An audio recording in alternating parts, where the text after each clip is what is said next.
This is the Nomad Futurist podcast, a podcast about the evolution of technology, society, and transformation. Connect with us, share your thoughts with us at nomadfuturist.com. Let's get this started. Here are Phil and Nabil.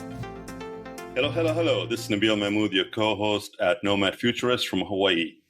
This is Philip Koblenz, your other co-host from Brooklyn, New York. Hello, this is Jane Horne from Boston, Massachusetts. Mary Jane, thank you very much for joining the Nomad Futurist podcast. Let's start with a little bit about yourself, who you are, what you do, and your background. Sure.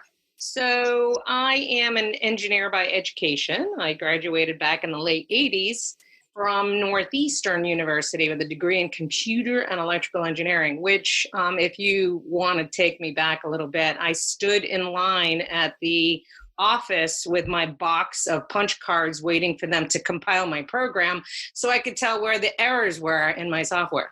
So not that I'm dating myself at all, but I'm dating myself. So that's where I started. But just to give a little bit of background to understand where I am today, I actually had a co-op job when I was in college, and I worked for the federal government doing programming aboard the nuclear submarines. I actually programmed their vertical launch systems. In fact, when they hired me to work in fire control, I thought they were going to give me a fire extinguisher. I had no idea what it meant.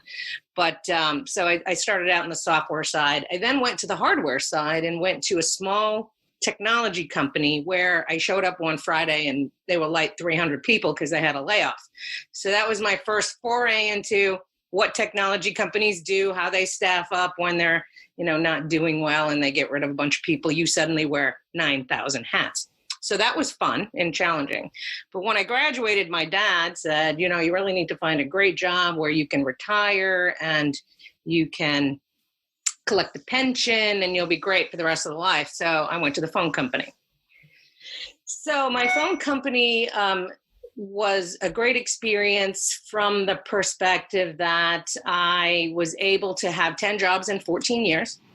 I was able to do a variety of different things as I moved around a lot, because I would have to say the two pieces of advice that have really sustained me in my career came from two people at the phone company.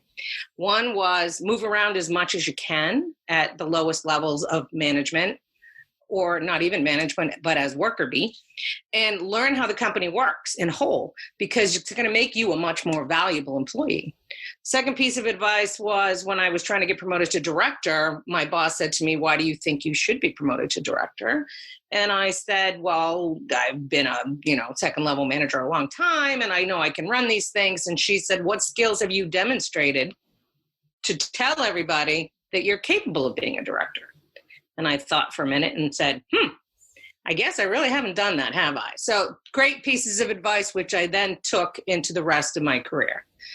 So from there, I worked in a bunch of other industries. I've worked in cable, I've worked in telecom, I've worked in data centers, I've worked in Australia, I've worked in Tokyo, I've worked around the world, but same premise, working on what are those skills that I learned from those people, the important things like leadership, the important things like understanding how the full business works.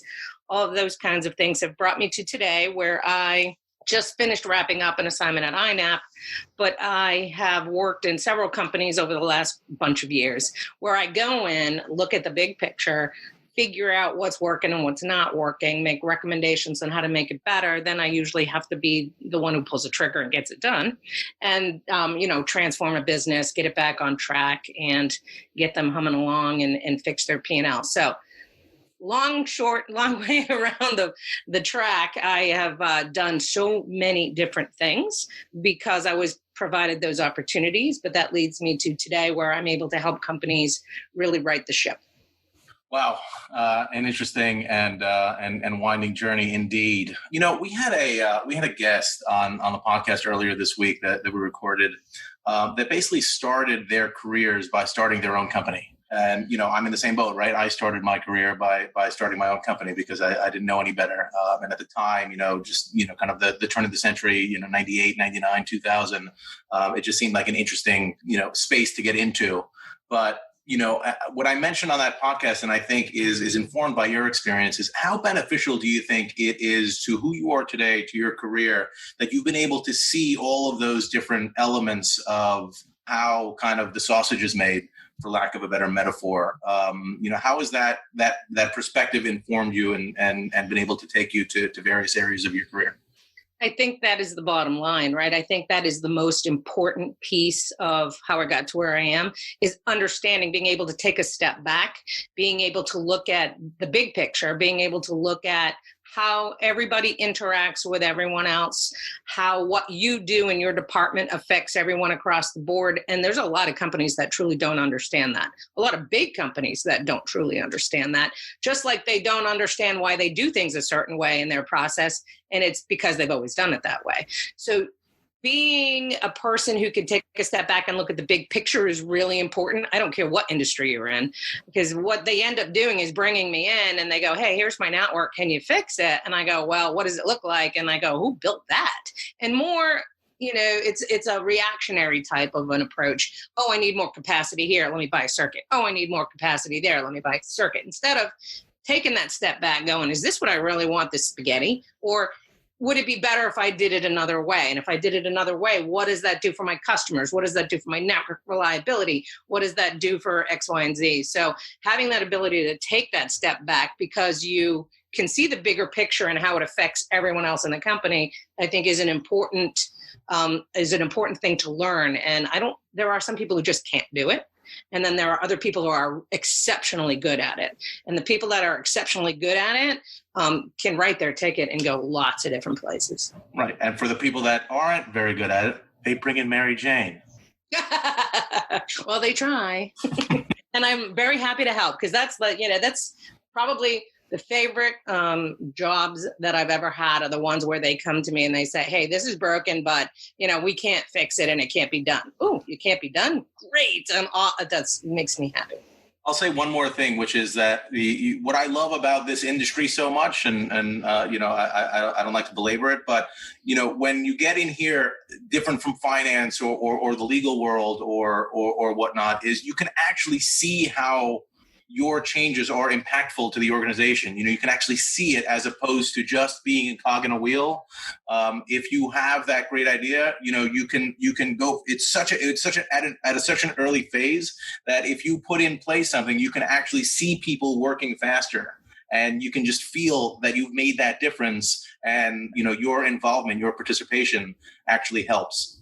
Oh, absolutely. That's the best thing about this industry. And I remember early on conference calls with my kids in the car while I was taking them to soccer or something. And they would listen to my conversations, obviously. And then they would say, Mom, why do you love your job? It sounds so awful. And I'm like, I love what I do. It's challenging. It's exciting. There's always some other problem that needs to be fixed. You fix one, you find another one. You got to work on that one. It's always something new. And that's what I love to do, is just find those things that help make a company more profitable, make it more effective, make it more streamlined, whatever that is that they need me to do is, and it's always different, right? So sometimes it's a network and sometimes it's a process. I just finished combining all of the support organizations into one group, because they had a support organization that did colo, a support organization that did cloud, a support organization that did managed hosting, a support organization that did network.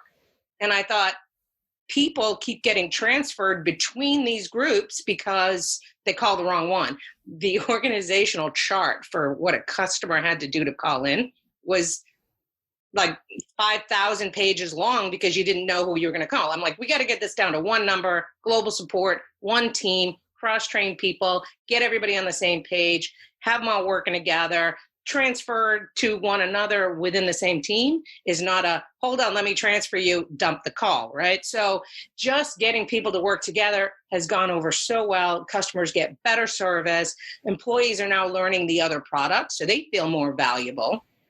It's just a better way to do things, right? So it's not just the technology or the network, but it's also the people, the processes, and it's also how you change to get there as well, right? So leadership, demonstrating it by your actions, but inspiring people, giving them a voice to input into what's going to change, how it should change, getting their ideas, listening to them, how long it's going to take to get it done. Because one of the problems we have in management today is people say, well, I need it, but I need it yesterday.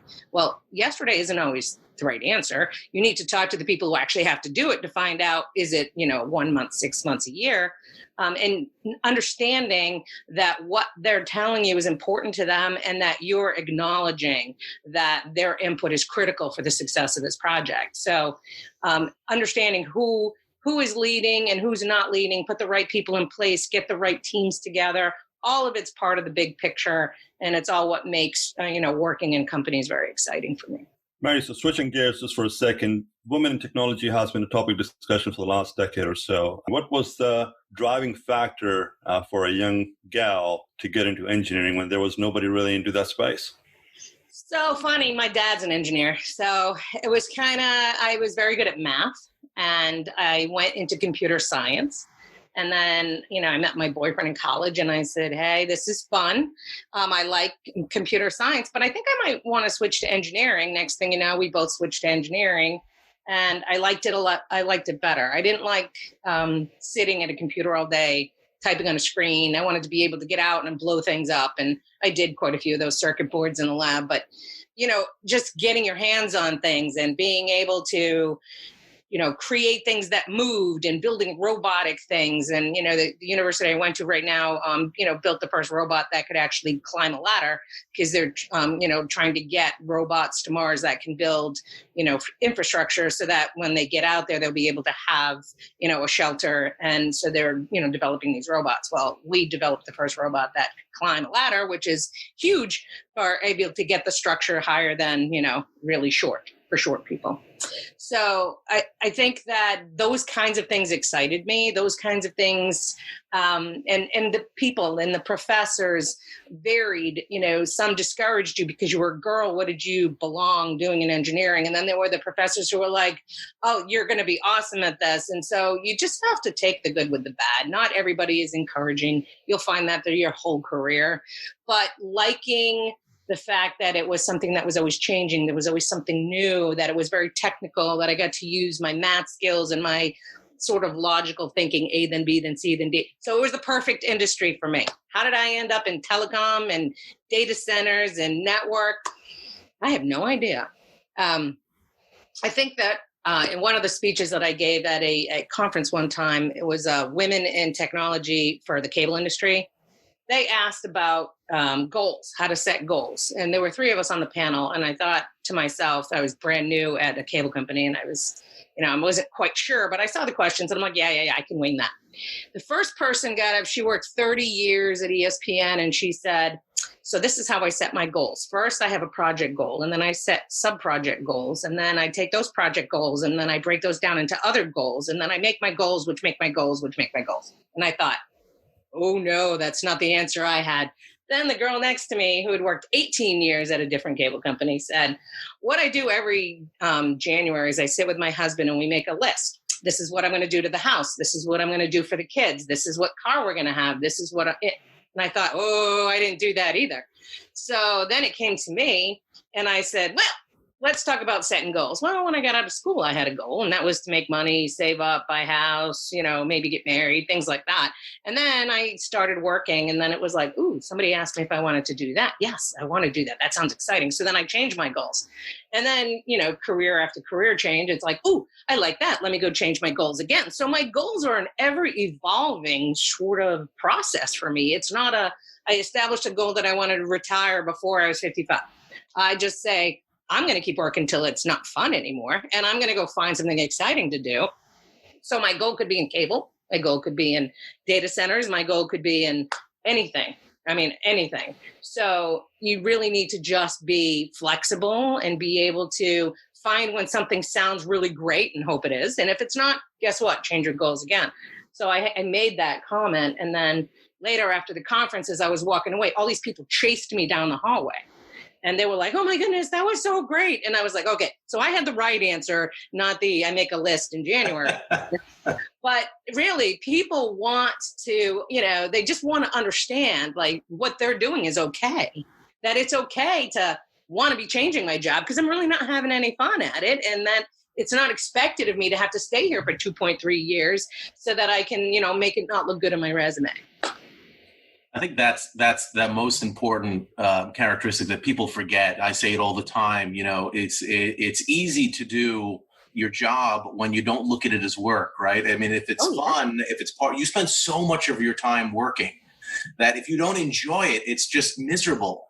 So, just like your tastes change and, I probably wasn't, as into spicy food as I am today when I was 6 years old, your tastes evolve, as you go through your career. So if you don't give yourself the freedom to follow, not necessarily your passion, I'm not saying everyone needs to be a starving artist, but you have to follow you have to be able to look inward about what you do all day is enjoyable to you. And when it stops being fun, give yourself the freedom to pivot. Absolutely. I remember going to my CEO at one point because I've worked for the same gentleman for a few different companies now. And I said to him, the party's over. It's time to go to a new party. And he's like, no, you can't go to a new party. And I'm like, no, you really have to understand, like all things in life, like when you go to a party when there's a bunch of colleagues there, you got to know when it's your time to go, right? So you don't want to be there and you stayed too late at the party for any reason whatsoever. It's the same thing in your career. When you find that you've been pigeonholed and what you really like to do, like I like to do, which is the transformation piece, when the transformation's over, it's time to move on to the next challenge. And not just because you don't want to work at the same company or you don't like the people anymore, but you have to do what's good for you. I mean, the people when I left INAP were calling me up and they were like, we're so upset you're leaving. It's like, don't be upset because I'm doing what's right for me. Now, if you love what you're doing, stay. If you want to try something new, I've tried to drill this into be happy. You got to be happy. You don't have to love your job specifically every day-to-day function, but you got to like the people you work with. You got to feel like you're being valued. You got to feel like what you're doing every day is making a difference in the company. And if you have that pride and you have that sense of people really appreciate what I'm doing and I really love being a leader and I love doing what I'm doing, then there's no reason for you to go. But different people have different motivations. The most difficult thing to find for anybody, what's the personal satisfaction? What's the ultimate goal? What makes one happy, right? Mm-hmm. Looking back in time to where you're today, like we talked about earlier, women in tech, not a lot of women in the past, but there has been a significant increase now. What was the biggest transition that you saw or what was the driving factor and where we're at with this today? Is it more acceptable? Is it more of a norm that you're seeing that more women are getting into our space? So if I think back to when I was in school with a lot of type A women, which is great because that's the only way you could survive in the industry back then, because we did hit a lot of negativity. But there were, like I said, a lot of professors who were very encouraging. And I'd like to think that my children are in the workforce today. And I have, 2 boys. And my boys both work for women. And so for them to be working for women that's just their boss because their boss happens to be a female. That's not a big deal. In the old days, you're working for a woman. I believe my father-in-law, who worked almost 50 years at one of the phone companies, quit because he had to work for a woman. So things are different today. The people that are in the workforce today have seen their moms, their aunts, their cousins, whomever, do phenomenal things or be a leader or, inspire people or do a great job. So they don't think of you as a woman or a man. They think of you as a person who's leading, right? Or a person who's my boss. And I think that shift and more smart women are actually driving to the end. Like a couple of people that I went to college with stopped working when they got married. And they just became, work at home people. One changed industries and she became a nurse. So it all depends on, people and their passion. And is technology their passion? Is, working in this environment their passion? Or is it something else? And I think they went to school for that because they were good at it. And then they decided when they were doing it, they didn't really like it. So I think more and more people really loved it and really stuck with it. But I think also in the workforce today are more accepting people. Aside from some of the larger companies who are still the old regime. I think today, especially in midsize and especially small businesses, anybody who can get it done You're welcome. That's outstanding. What advice would you give the younger generation, or what would you have done differently if you were to look back at your career? What would I have done differently? So when I went to leave the phone company after 14 years, before I left, I went to the president, who was a woman, of my division, and I said, "Hey, there's an opening in engineering for a director job back in my my niche, and I was wondering if you could put in a good word for me because you told me if I ever needed any help, would you help me out?" She said, "Well, if you go there, who's going to do what you do for me?" And I thought to myself, so how many people said that to you on your way up? Right? Probably nobody. So I think reading people, understanding people's motivations, I really wish I could have developed that sooner. Understanding emotional intelligence. When someone is looking at you going, that's a really great idea, and you're looking at them going, they don't think that's a really good idea. Yeah, they're going to just kibosh this whole thing. I wish I had the ability to actually read people sooner, to realize how important that was in my career, to realize when somebody's talking to you, are they really in support of you or not, regardless of industry. Just because body language, what they're saying, how it's coming out of their mouth, how they're looking at you, it means so much. I wish I had known that sooner, so I could have jumped out of the phone company sooner. However, timing was what timing was. I mean, come on, I left in 99 and I went to a startup of 45 people, and then the crash hit in 2000. Talk about timing. My timing is always impeccable. But the company survived. We continued. We grew. We took that company from $100,000 in revenue in 99 to $64.5 million in 05. So there's still a way to survive. Take your challenges and still run with them. If it's something you're passionate about and something you make a difference on, doesn't mean the company's going to die. But if it does, there's another one right around the corner looking for your help. Don't be afraid to jump ship like I was and do it sooner. Really learn what you're passionate about. And if it's, transforming companies, or it's engineering. As my dad used to say, the world needs brain surgeons and the world needs ditch diggers, right? You figure out what it is you want to do, and don't be afraid to change it. If you decide, I thought that's what I wanted to do, but not so much. So I'm actually going back to school for my paralegal degree because I read contracts all day long, every day. And I said, you know what? Maybe at some point I'm going to, I don't know. I just need to learn something new today. So I decided to go back to school for something else. So always be looking to learn something new. Always be looking to, is this fun for me? Is it not fun for me? Is this challenging? I mean, life, like you said, you spend so much time doing your job.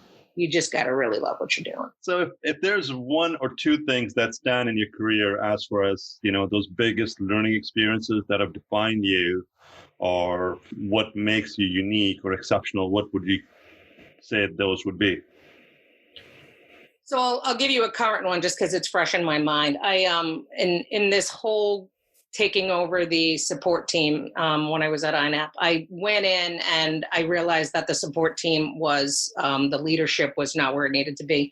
So I had to go out and let the director go. So I found someone to replace him. I let the director go.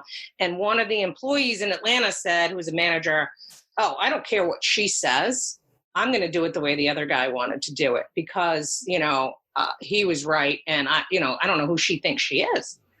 And I thought to myself, he's a really smart guy, but this was a really dumb thing to say out loud, right? So do I want to invest in that employee? Do I want to try to change his mind? How am I going to do it? How long do I let him sit there? Is he going to be a cancer in the organization, or am I going to be able to turn him and make him part of the team? So through time, changing things, realigning our processes, making things better, making people happier. Our turnover rate stopped, to almost nothing. Just making him part of the decisions, getting him involved in how we needed to, combine organizations together from the different products. He did such a fantastic job. I promoted him to director. He was so, he totally did a 180. Changed everything that he was thinking. He suddenly realized, there is a better way to do this than what the other guy was saying. And when I left, he was the first person to call me, practically crying because he was so upset that I was leaving.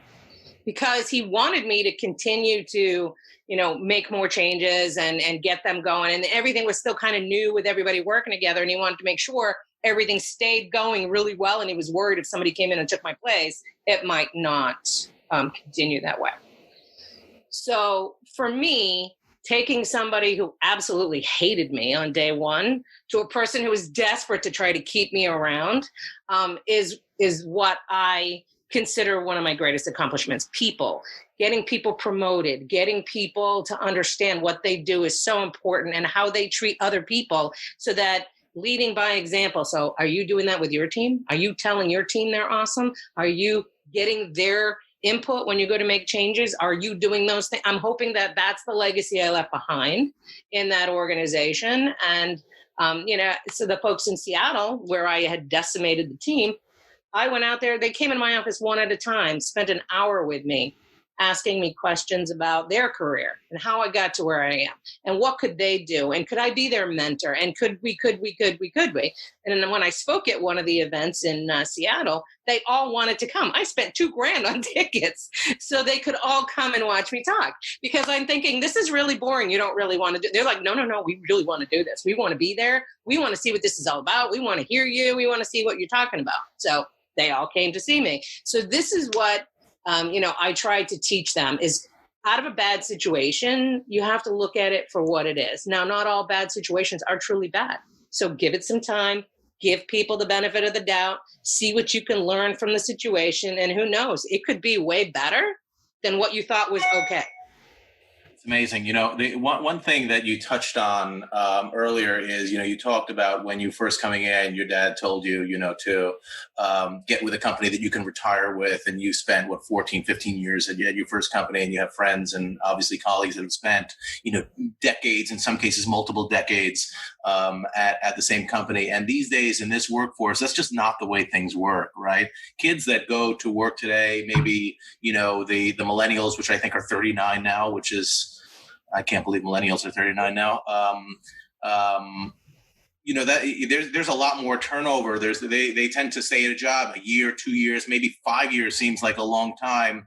How do you think that distinction, that difference with the way people used to work and the way they work now, what do you think that speaks to? Do you think it's better that way? It's fresher? Do you think people are, moving jobs too often and just having, the grass is always greener on the other side idea? What are your thoughts on that? Well, I think a couple of different things. So one, I think there's still kids out there that think that they're going to come in, make big salaries, get promoted, and, make more money for doing less work. And I think those are always going to be job hoppers, and you're not going to be able to avoid them.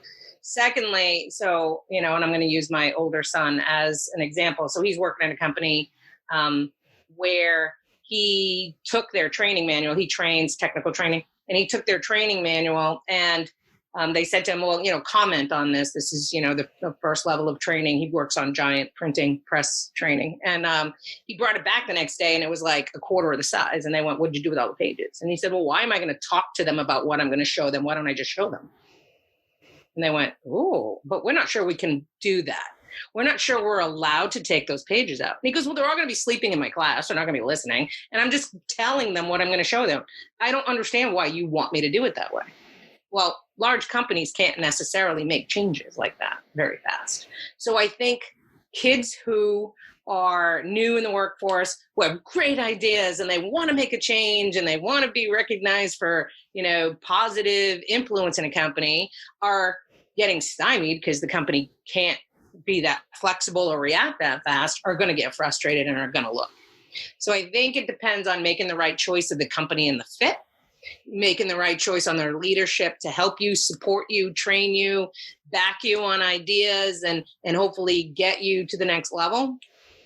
But, I think it's a combination too. And then there's always going to be the kids that are going to just jump ship because the industry's going really well. There's a lot of jobs and I can make $5 more at the next company. And then they're going to go to the next company and realize, well, this $5 wasn't worth it because I don't really like this job. And then they're going to go jump to another one. So I think it all depends on the child, the situation, the employee, the situation, where they're going. I call them children, but you mentioned they're 39. It scares me. But I think across the board, there's not one answer. I think it's very specific to people and jobs. My daughter, my stepdaughter, works in insurance, and she has gone from she didn't go to college. Well, she dropped out of college. She didn't like it. She went into insurance, and now she's doing extremely well. She's managing a whole insurance team. And I said to her, "This is great. Where are you going to go from here?"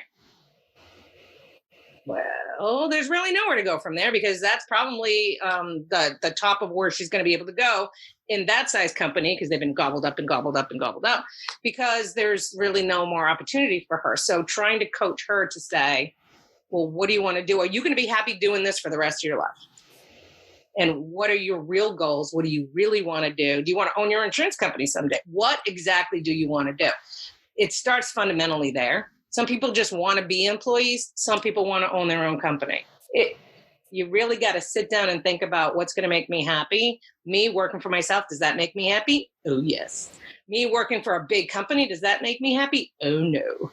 Working somewhere in between where I can go in and work for a while and then, do something different, perfect for me. Not perfect for everybody else. You got to look inside and say, what's good for me? Is it something I want to be challenged every day? Is it something where I just want to do the same thing every day? Is it something where I have the ability to grow to the nth degree and I could become, COO someday? Or is it something I'm going to only ever make it to manager and I'm okay with that?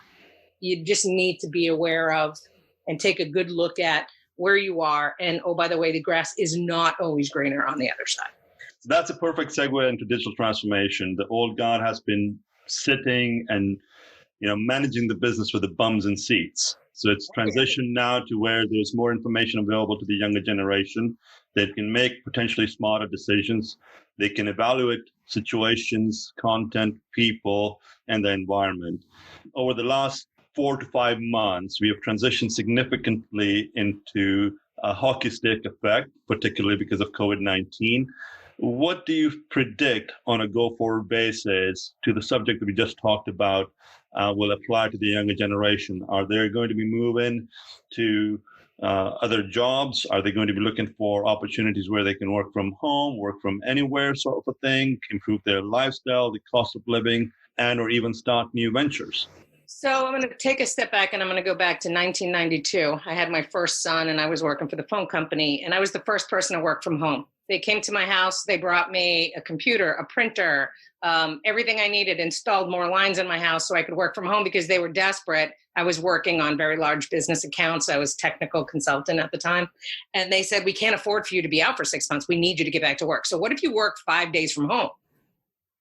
Okay, that sounds like I could try that. So it started out 5 days from home, and then it became, 4 days from home, and then it became 3 days from home. But I was glad to have the opportunity. So 1992, I was working from home. They saw a need, and they needed me to do it. And they adapted for me. And then other people started working from home as well that had other home requirements. And then they started realizing this isn't so bad. So that department was good. And why is it? Because of the leadership. The leadership said, I have a need and I need to be able to adapt. So how am I going to do that? I had to let people work from home. This is nothing new. Now people are adapting because they need their employees to still be productive and they still need to be able to work from home. I interviewed with a company that needed something from me recently in the last 3 months, and virtually none of their people were working from home. They required all of them to go into the office every day, and the CEO in a statement said publicly, which he took a bashing on, people are more productive when they're at their desk. Well, that would be no company I wanted to work for. So the old guard is still in some of them. You have to know which ones. I think people are realizing as time goes on and they've been forced to have their employees work remotely that, hey, productivity hasn't really fallen off. Or if it has, here's what I need to do to fix it. And those folks that are going to embrace this change, and maybe it's not every day, but now you're going to let people work from home 2 to 3 days a week. I think those companies are the ones that are going to find more people flocking to them because you're giving the person who has to commute in that Atlanta traffic, like I had to do when I was in Atlanta, staying at my son's house and working downtown, that it took me an hour and a half to 2 hours to get to work every day. And nobody wants to, an hour and a half to 2 hours to work every day, unless I took public transportation, which, is a great way to spread COVID. I didn't want to take the train in every day.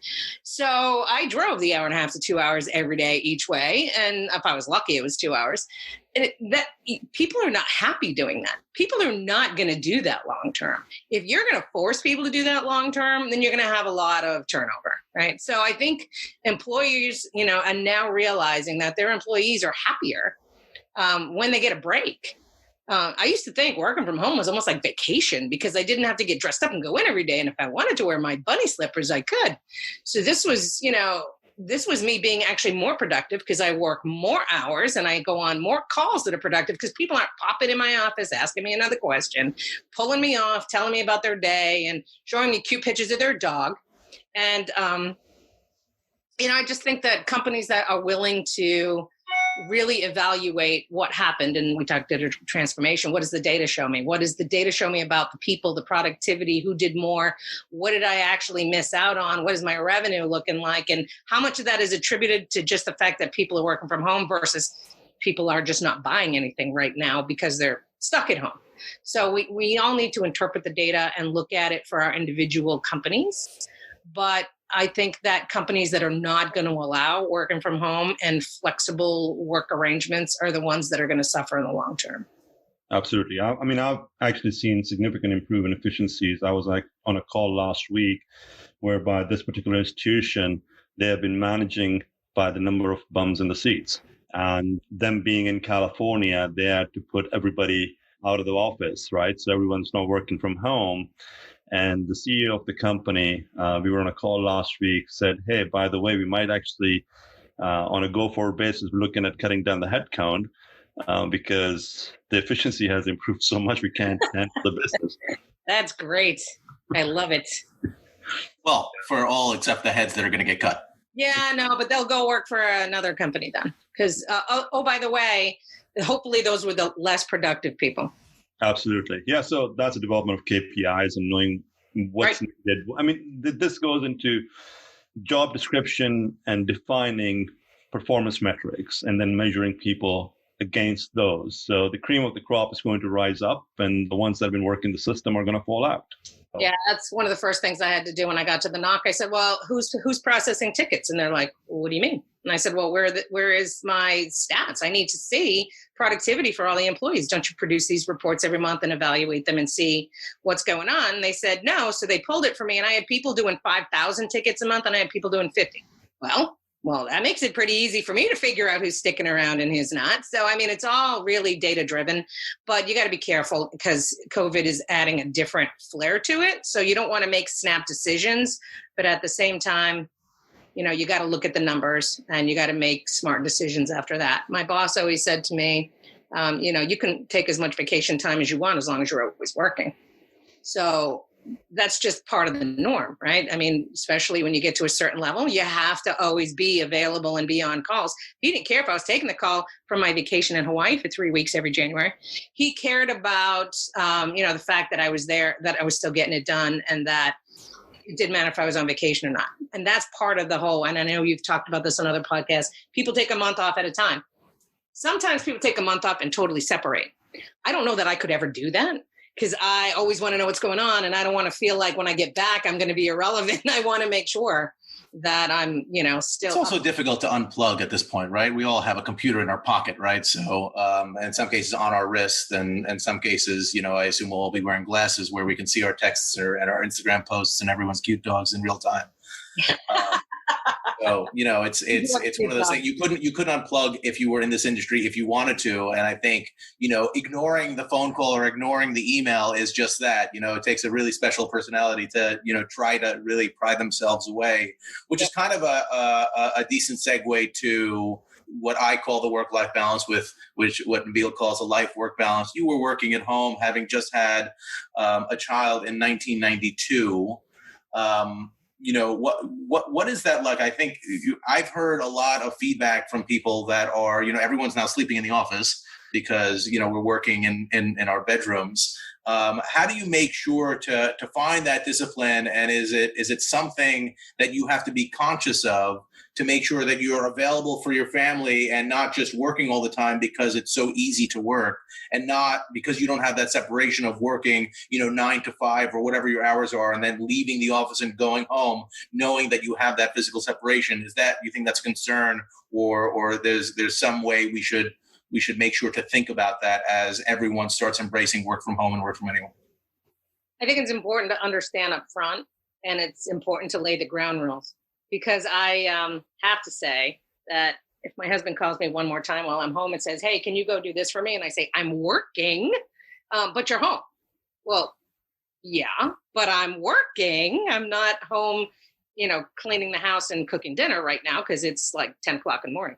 So I think having a specific space carved out where you can work from home, if this is going to be a more permanent arrangement, is really important, just so you can feel like you're in a productive environment. You're not sitting on the couch or sitting on the bed and working. I think it makes you actually feel more efficient. I mean, my son, my youngest, changed companies, and he's like, "I'm going to be working from home a lot." And I said, "Well, what do you want to do?" And he said, "I need to buy a desk because I need to have a defined workspace that I know I go to every day, and that's where I'm working." But sometimes I catch him sitting on the bed and working. So I think, you got that flexibility, but I know he's in my house and I know he's working. So I'm not knocking on his door going, "Hey, can you take the trash out?" So defining up front based on who's in your house, and talking to your kids about, and screaming infants aren't going to listen, but when, you have kids and you go, "Look, mommy's working right now, and you need to give her some time. And when she can talk to you, she's going to come out and talk to you." It's going to be important. Otherwise, people get more stressed trying to work from home because their kids are bothering them all day long. So sometimes you're going to have to find a place to put an office in your house where you can shut the door from the family and create that delineation space. Absolutely. So it's kind of interesting. A lot of our podcasts turn out to be really just about us, about personal experiences, life, and so on and so forth. I want to take a little bit of an opportunity over here for the last few minutes that we've got left to talk about technology. Mary, you and I have spoken at several conferences, particularly about networking and connectivity. Where are we at with COVID-19 and the hockey stick effect that we've actually seen in the significant usage in bandwidth, latency, and where do you think we were at, technically speaking, and what challenges do we have today? Well, I can only say that at INAP, I created a more robust infrastructure between the data centers. So any companies that are co-located in our data center and trying to get to other of their locations, across or around the world that also are housed in our data center, they're getting fantastic connectivity. As far as companies that had data centers that really weren't worried about how their clients were going to be able to communicate with the outside world, and did they have enough bandwidth, and is it now scalable? Are there people in the office that can go over and hook me up? Is it all software driven, or do I have to physically go make cross connects? All of these things are going to all of a sudden be looked at differently. How much scalability do I have? How much bandwidth do I have available? Did I just, and if this had happened 2 years ago with the network that they had, they would have been in big trouble. But now creating that robust, scalable, low latency network that ties all of their customers together is going to be super important. We talked about 5G and last mile, and 5G and last mile is really important, and it's going to be more important than ever because fiber to the home is going to help you. And part of the issue is not just the fiber, right? We can all get good cable modems. We can all get decent broadband. It's the concentration ratios that these companies have, the oversubscription rates. How many people can I get on one circuit? I do 6-to-1 or I do 80-to-1. That's what's causing this problem out at, the folks' houses, right? So I've worked in cable. I've worked in, the phone company. I understand these oversubscription rates. So I call and I say, "Hey, what's my oversubscription rate on my pedestal outside my house? Because if I don't like it, I'm going to go switch to another company." So you only have so many options. I don't have fiber to the home at my house. So it's a struggle. But I got to say my cable modem is faster than my DSL. Companies are going to have to start looking at, and when I was at the big bad cable company, pushing fiber deeper into the network, getting, those oversubscription rates down, getting better bandwidth further into the network, closer to the consumer, so that at some point you could do fiber to the home, or you could do, lower concentration rates so that customers are going to get better service at a better quality. So these things are going to happen. Now people are looking at what does my network infrastructure look like in that final mile? Because now that companies like my company, we're working on the infrastructure. Everybody's going to realize, oh my God, I got to get my infrastructure up to speed. Well, that can all get done, but the final mile is going to take a long time to get done. And everybody thinks 5G is going to be the answer, but 5G only goes from your house to that person, that person's cell site, or that person wherever they have their 5G equipment. And the backhaul in those companies, and the 5G companies are the ones that have the worst backhaul, they're going to have to straighten out that side. So is this something that's going to happen quickly? The answer is probably no. But companies have to start looking at, what am I doing in my infrastructure? How do I get that faster last mile piece while these guys are fixing their behind the scenes infrastructure in the middle mile, and in the long haul, they have to be working on that final mile, or we're all going to be fighting for that bandwidth again while we're trying to have a Zoom conference, and 10 kids in the neighborhood are all video gaming on their consoles, and all you see are blips and delays, and it makes my internet crash, because that does happen. I think one of our past podcast hosts that you probably know also is a guy named Mark Thiele, and he posted on Twitter the other day, what happens when the internet in your home becomes critical infrastructure, when you have to establish that level of redundancy in your home. And I think, I benefit from being in Brooklyn, New York. I actually got a second line installed. I say this to people that we have Zoom. I have a gig at my laptop right now that's separate from my kids' Zooms and my daughter's ballet lessons and stuff, because it was starting to impact the podcasts actually whenever the kids logged onto something, or, they were allowed to play video games or whatever. But I have that benefit being in Brooklyn that has, an incredible amount of infrastructure. New York City, most urban areas have, 2-3 places to choose from. But on the flip side of this kind of work from anywhere, work from home philosophy, I think, is everyone looking forward to maybe depopulating some of the urban centers and spreading further out across the country where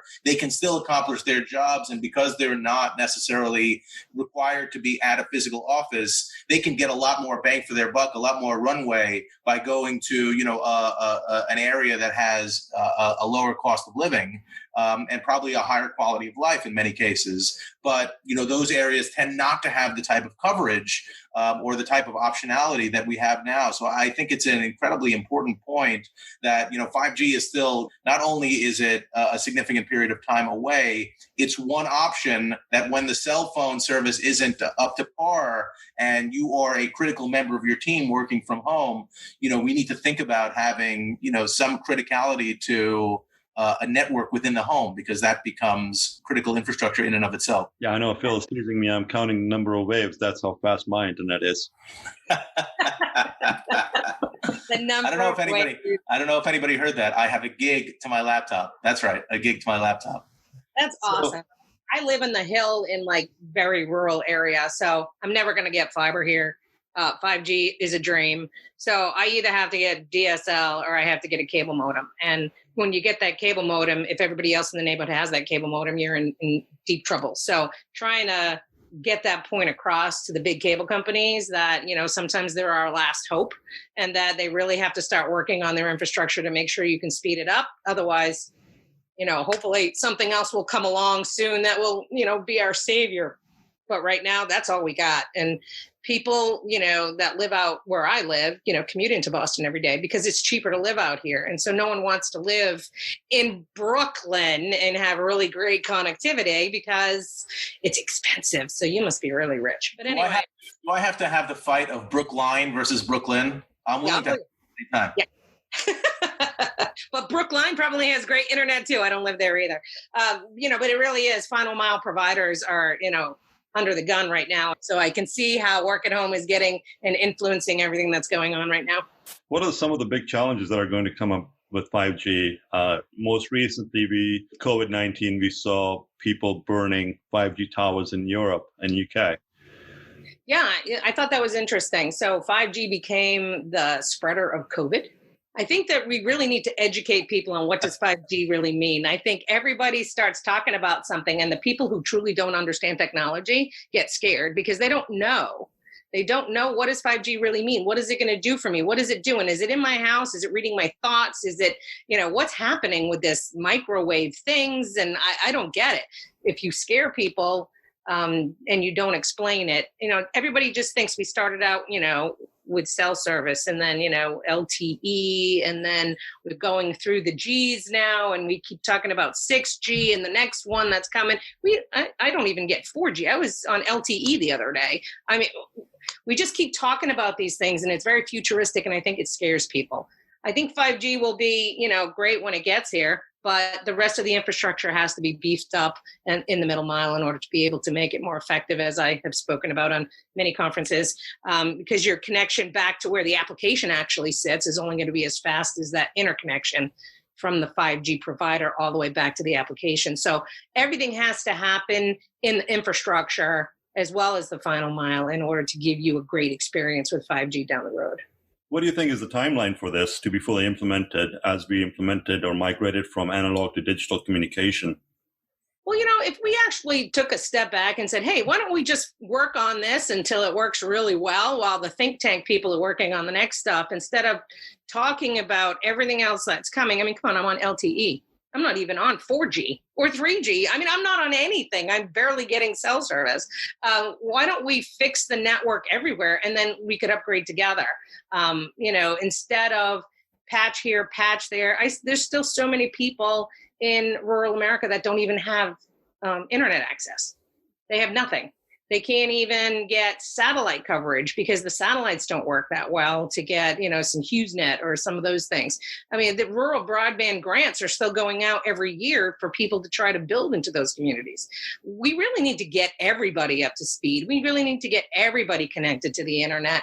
And we actually took the time to get the infrastructure in place that was scalable and that we could reach everybody so that we could do some of these upgrades faster instead of worrying about being first to the, I got the biggest 5G network ever. I just think that there's so many people we're leaving behind. We can't lose sight of that. But I think 5G will be fine. I think we'll deploy it, and it'll be in great areas, and it'll be the same areas that always get the benefits, like Brooklyn. And they get those things first. And then the rest of us sit there going, when I drive through, I connect to 5G.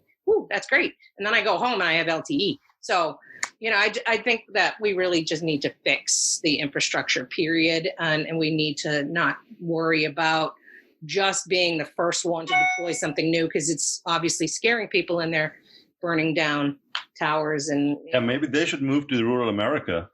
They should. Then they could have LTE like me. What do you think, as it entails to 5G, some of the core benefits that are going to come out of it? So like autonomous vehicles, and what else? Like IoT, Industry 4.0. What are some of the coolest things that are going to make other technologies happen? So I just had this conversation with somebody yesterday. So I really like autonomous vehicles. I like the thought of it, right? I like the thought of it, but I still worry about the guy who is drinking and driving, and he's not in an autonomous vehicle, and he hits me in his gas-powered clunker, right? So I don't think I will actually ever buy an autonomous vehicle until everybody has to have one, or every manufacturer has installed the ability to have that done, because I'm always worried about the next guy, because I'm a little skeptical. And I'm also worried about security, and I'm worried about somebody hacking in and all of a sudden changing my ability to brake if I needed to brake because the light is red and my car is not stopping. So I think we're a long way from security and a lot of those technologies, and that's going to be really slow. I don't really think people are going to embrace it. People want the next and newest and greatest innovation. But if you think about it, they just asked everybody when the vaccine comes out for COVID, how many are going to take it? 70% said no. You don't want to always necessarily be on the forefront of something. You want other people to be the guinea pigs. Especially when there's a needle involved. Especially when there's a needle involved. That's very true. But, I think that 5G is going to enable a lot of really great things to happen, but we just have to do it right. Like, let's not rush to it. Like, that's why 70% of the people don't want to be the first people to have the vaccine, because they want to let, other people figure out what's wrong with it first and what doesn't work about it and what the side effects are going to be. And so I think other people are going to maybe we need to do autonomous communities, right? So, inside itself, you can have, a lot of these smart cities and whatnot can have those kinds of launches for autonomous vehicles and for other technologies that will help run the city. I mean, back in, I can't even think, 2010, cities asked me, can I wire up the whole city so that they can do Wi-Fi everywhere and never have to worry about their employees not being able to connect, have their cell phones actually connect to the Wi-Fi, and have everything Wi-Fi driven in the entire city. I mean, people have been wanting that for years.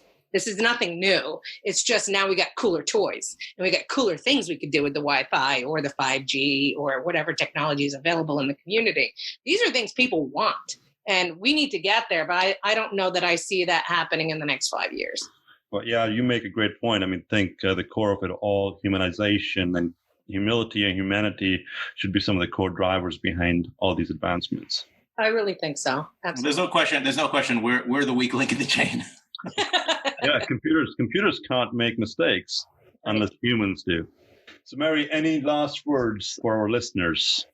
So, if I think about why you're doing this and getting people interested in technology and getting people interested in this industry versus other industries, I just, go back to a fundamental. What is it that you want to do? What do you like? What interests you? Doesn't mean you have to be good at it today. You get mentors, you get training, you get all those things. I didn't go to school for data centers. I didn't go to school for working in a cable company or a phone company. It's something that I learned along the way. These are things that you can learn. These are things that if it excites you, if it sounds like something you're interested in, would be great field. It's always changing. Technology is always evolving. There are all kinds of things to think about and talk about. And especially for those people who go, well, what about? Those are the people we want in this industry, because they're the ones that are going to second guess us. And they're going to say, I think there's a better way to do that. Those are the people that we need in this industry, the people who can think about the big picture and about how everything works together and not just that one little niche because I sit at my laptop every day and do this one thing. We need people who are innovative and want to be creative and embrace change, and because technology is going to be ever changing. So we have a lot of room for smart people in this industry, and we need smart people in this industry that can come up with great ideas. So it's really a lot of fun to be here. And I look at my kids in other industries and I think some of them would be great working in technology, others maybe not so much. And that's, I think, the fundamental core of what do I like? What am I going to be good at? What do I want to do when I grow up? And this industry is a lot of fun. There's so many things you can do. You can work in, like I said, telecom, cable, data centers. I've done M&A. I've done technology development for residential cable products. That was a gas. I read contracts. I do agreements. I work with carriers. I work with customers. I work internally. I drive teams and create leadership opportunities for my team members to become better leaders and lead by. These are all fun and exciting things that you can do in telecom. There are some great and awesome people, a lot of who you've had on the podcast, and I'm sure a lot of future podcasters.